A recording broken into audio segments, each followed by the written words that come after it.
வராங்களோ? அவளுக்கு போன் போட்டேன்டி, நீ போன வந்துருவேன். நான் வந்துட்டேன். அவளாச்சும் வராதாச்சு, நல்லா தூங்கிட்டு இருப்பா. சரி சொல்லு, எதுக்கு வர சொன்ன? இன்னைக்கு பொண்ணு பார்க்க வராங்களாம். எப்படி சொல்ற? ஆமாடி.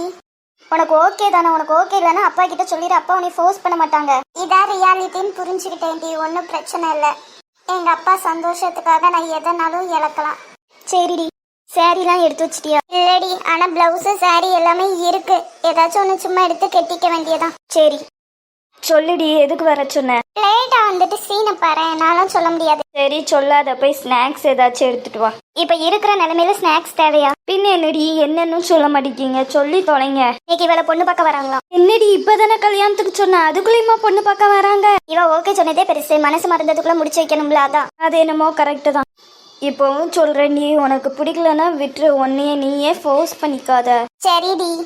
ஆமா, உன் மேட்ரு என்னாச்சு? என்னாச்சுன்னா நேற்று வீட்டில் வந்து பேசினா, அப்பாவுக்கு ஒரு பிரச்சனையும் இல்லை, அவங்க வீட்டில இருந்து கூட்டு வரேன்னு சொல்லியிருக்கான். Super D. ஆசைப்பட்டவங்கள கல்யாணம் பண்ணிக்கலாம், ஒரு குடுப்பனை வேணும். கிடைச்ச வாழ்க்கையும் ஆசைப்பட்டதா மாத்திக்கிட்டா லைஃப் இன்னும் சூப்பரா இருக்கும். தயவு செய்து அழாத. சரி, உனக்கு ஒரு விஷயம் தெரியுமா? நான் அழுது கொஞ்ச நேரம் கழிச்சு கண்ணாடியில பார்த்தேன்னு நினைச்சுக்கோங்க, நானே அழகா தெரிவேன். நான் அது எனக்கு மட்டும்தான் நடக்குதோன்னு நினைச்சேன், உனக்கும் அப்படிதானா? ஆமா. உங்களுக்குன்னு இல்லடி, எல்லாத்துக்குமே அப்படிதான். கொஞ்ச நேரம் அழுது முடிஞ்சிட்டு மூஞ்ச பார்த்தா அழகா இருக்கும். அப்ப டெய்லி ஒரு 3 மணி நேரம் அழலாம் போல. அழுமா அழு. நம்மளுக்குலாம் அழுது பழக்கம் கிடையாதுப்பா, மித்தவங்களை அழ வச்சுதான் பழக்கம். ஃபீல் பண்ணாத சரியா? சே எனக்கு தெரியும், சும்மா எங்களுக்காக தான் நீ இப்படி சொல்லிட்டு இருக்க, மனசுக்குள்ள கஷ்டம் தான் படுவேன்ட்டு. என்ன கோயில் போயிட்டு வருமா? அதெல்லாம் வேண்டாண்டி, அதான் நீங்க இருக்கீங்கல்ல, கொஞ்ச நேரம் இப்படி இருந்தாலே போதும்.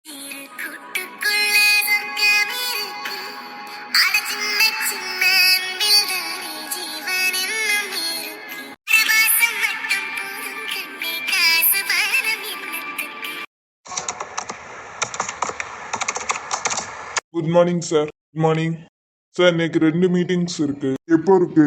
ஒரு மீட்டிங் ஆஃப்டர்நூன் 1 o'clock லஞ்சில் இருக்கு சார். லஞ்ச்லேயே நம்ம பார்ட்னரை போய் மீட் பண்ணி பேசிட்டு வந்துடலாம். ஓகே. இன்னொன்று ஈவினிங் 6 o'clock இருக்கு சார். அதில் நம்மளோட பார்ட்னர்ஸ் எல்லாருமே வராங்க சார். ஓகே. நம்மளோட நெக்ஸ்ட் ப்ராஜெக்டை பற்றி அரேஞ்ச் பண்ணோம், அதுக்கான பிடிஎஃப் எல்லாமே ரெடி பண்ணிட்டீங்கல்ல, ப்ரெசன்டேஷன் எல்லாமே? ஆமாம் சார். ப்ரெசன்டேஷன் வந்து புதுசாக வந்திருக்க பொண்ணுங்கிட்ட கொடுக்கலாம் சார். அந்த மீட்டிங் ரொம்ப நம்மளுக்கு இம்பார்ட்டன்ட். புதுசாக வந்திருக்கவங்ககிட்ட கொடுத்து ரிஸ்க் எடுக்க வேண்டாமே. எனக்கு அந்த பொண்ணுங்க மேலே நம்பிக்கை இருக்கு, கண்டிப்பாக நல்லா பண்ணுவாங்க.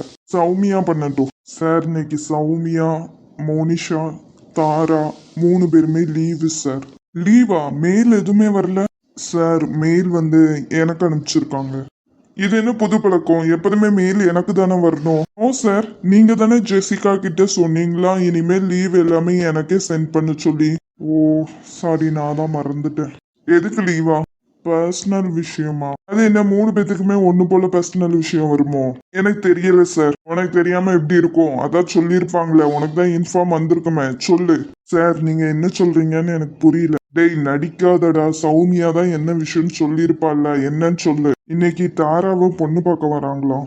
சரி, அதனால ஃப்ரெண்ட்ஸா 2 பேரும் லீவ் போட்டிருக்காங்க, மோனிஷாவும் சௌமியாவும். ஓகே. ஆமா, அவங்கள தானே பொண்ணு பார்க்க வராங்க. இவங்க 2 பேரும் ஆஃபீஸ் வந்திருக்க வேண்டியது தானே. அதுவும் பொண்ணு பார்க்குற ஃபங்க்ஷன் ஈவினிங் தானே இருக்கும். எனக்கு தெரியல சார். இல்லாமல் உங்க ஒர்க்கெல்லாம் நேரத்தை கம்ப்ளீட் பண்ணி கொடுத்துட்டாங்க சார். ஓகே, அப்போ இன்னைக்கு ப்ரெசன்டேஷனை வந்து கார்த்திக்னு புதுசாக ஒரு பையன் ஜாயின் பண்ணியிருக்கான்ல, அவனை பண்ண சொல்லு. Okay sir. ஆமாம், உன்னோட விஷயம் என்னாச்சு? சௌமியா அப்பாட்ட போய் பேசியிருக்கேன். எங்கள் வீட்டில் வந்து பேசி கூட்டு வர சொல்லியிருக்காங்க. உங்கள் வீட்டில் வேணா நான் வந்து பேசவா? பேசினா நல்லா இருக்கும். பேசு தெய்வமே. சரி, இன்னைக்கு நைட்டு வரேன். Okay sir. நடிப்பு கொஞ்சம் அதிகமா இருக்கு, என்னால நம்ப முடியல. வார்த்தைக்கு வார்த்தை சாருங்க, பின்னாடி என்ன ஆப்பு வச்சிருக்க? சேச்சா, அப்படிலாம் ஒன்றும் இல்லை சார். எனக்கு நிறைய வேலை இருக்கு சார், நான் போயிட்டு வரேன். இவன் மொழியே சரியில்லையே, ஏதோ ஒரு திருட்டு வேலை பண்ணியிருக்கான். காலம் முழுவதும் காத்திருப்பேன், நீ காணும் இடத்தினில் பூத்திருப்பேன். அடி ஒற்றை ரூபாய் பக்கம் 2 எந்த நண்பு சேர்ந்திருக்கும், நெஞ்சில் வைத்து காத்திரு. என்ன நம்மளே சொன்ன நேரத்துக்கு கரெக்டா வந்துட்டோம், இன்னும் பொண்ணு வீட்டுல இருந்து ஆளை காணோம். இங்க வரட்டும், இன்னும் நம்ம பையன் வரலல்ல, அதனால கொஞ்சம் மெதுவாவே வரட்டும் கியோ. ஆமாங்க, அவனுக்கு இன்னைக்காச்சும் சீக்கிரம் வந்தா என்ன, எப்ப பார்த்தாலும் வேலை வேலை வேலைன்ட்டு. சரின்னு சொல்லிட்டு மக்க மருவலை கூப்பிட்டா அவள்வோ, ஏம்மா நீங்க பார்க்க தானே போறீங்க, போய் பார்த்துட்டு கன்ஃபார்ம் பண்ணிட்டு வாங்க, அதுக்கப்புறம் நாங்க வந்து கொடுத்தோம் கல்வோ. இந்த காலத்து பிள்ளைகளெல்லாம் என்ன சொல்றது. ஏடி, பொண்ணு வீடு வந்தாச்சு போல. வாங்கக்கா, அப்பவே வந்துட்டீங்களோ? இல்ல இப்பதான் வந்தோம். இதுதான் எங்க அண்ணே, பொண்ணோட அப்பா. வணக்கம். வணக்கம். இன்னும் வரலையோ? இந்த பொண்ணு வருவாங்க. நம்ம சந்தோஷம் எங்கக்கா? அவன் இந்த வேலையை முடிச்சு வந்துட்டு இருக்கான், இப்போ வந்துருவான். இப்போ பொண்ணு தானே பார்க்க வரோம், அதனால இன்னைக்கு அவன் லீவ் போடல. அதுவும் வீட்டுக்குலாம் வரல, சும்மா கோயில்ல வச்சே பார்த்துக்கலான்ட்டீங்க. அதான்க்கா சும்மா கோயில்ல வச்சே பார்த்துட்டு அதுக்கப்புறம் மேற்கொண்டு பேச வேண்டியது. உங்களுக்கு பிடிச்சிருந்துச்சுன்னா நம்ம அடுத்து வீட்டில் வச்சு பேசிக்கலாம்க்கா. அதுவும் கரெக்டு தாமா. எனக்கு ஒரே ஒரு பொண்ணு தான். எம்பிஏ வேற படிக்க வச்சிருக்கேன். அம்மா இல்லைனாலும் நான் என் பிள்ளைய ரொம்ப ஒழுக்கமாக நல்லபடியாக வளர்த்துருக்கேன். இப்போ ஒரு பெரிய கம்பெனியில் நல்ல ஒரு மாதத்துக்கு 70,000 ரூபாய் சம்பளம் வரும். நல்ல வேலை பார்க்கா.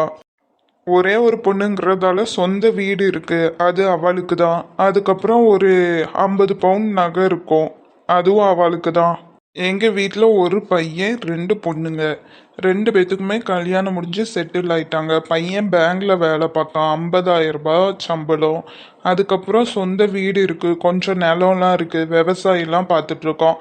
அப்படி பார்த்தா ஒரு மாசத்துக்கு 1,00,000 ரூபாய் கிட்ட எங்க வீட்டுக்கு வந்துடும். காசாங்க முக்கியம். என் பிள்ளைய நல்லபடியா பார்த்துக்கிட்டா போதும். அவளுக்கு சின்ன வயசுல இருந்தே அம்மா இல்லை, இருந்தாலும் சமைப்பா, எல்லா வேலையும் அவ தான் பாப்பா. நீங்க அவளுக்கு அம்மாவா இருந்து பார்த்துக்கிட்டா எனக்கு ரொம்ப சந்தோஷம். என் வீட்டுக்கு வர மருமவளை நான் மகளெல்லாம் பார்ப்பேன், நீங்க கவலையே பட வேண்டாம். அதுவும் இல்லாம உங்க தங்கச்சி எங்க வீட்டு பக்கத்து வீடு தான், அப்புறம் என்ன கவலை உங்களுக்கு? இந்த என் மருமவ வந்துட்டால, இவாதான் எங்க வீட்டு மகாலட்சுமி. யாராமா? வணக்கம் சொல்லுமா. இவங்க தான் பையனோட அப்பா அம்மா. வணக்கம். பொண்ணு கண்ணுக்கு லட்சணமா உண்மைக்கு மகாலட்சுமி மாதிரிலாம் இருக்கா? அப்படியே அவ அம்மா மாதிரி. அங்க பாருங்க, மாப்பிள்ளை தம்பி வந்தாச்சே. இவன் தான் எங்க வீட்டு ராஜகுமாரன், பேர் சந்தோஷ். வணக்கம் சொல்லல. வணக்கம். சாரி லேட்டா வந்ததுக்கு, ஒரு முக்கியமான வேலை, அதை முடிச்சுட்டு வர லேட் ஆயிட்டு. பரவாயில்ல தம்பி. பொண்ணும் மாப்பிள்ளையும் தனியா பேசட்டுமே, அவங்க பேசி முடிவெடுக்கட்டுமே. கண்டிப்பா.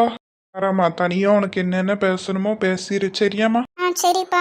ஏல பொண்ணுகிட்ட என்னென்ன பேசணுமோ பேசிரு. கடைசியா வந்துட்டு ஏம்மா அது பேசல இது பேசலன்னு சொல்லக்கூடாது, சரியா? சரிம்மா. ஏல ஞாபகம் வச்சுக்கோ, என்னென்ன பேசணுங்கிறது அக்கா உனக்கு வாட்ஸ்அப்பில் மெசேஜாக அனுப்பியிருக்கலாம். நீ அதை பார்த்து கொஞ்சம் படிச்சுட்டு பேசுனப்பா. சரிங்கப்பா. பேசிட்டு வாங்க.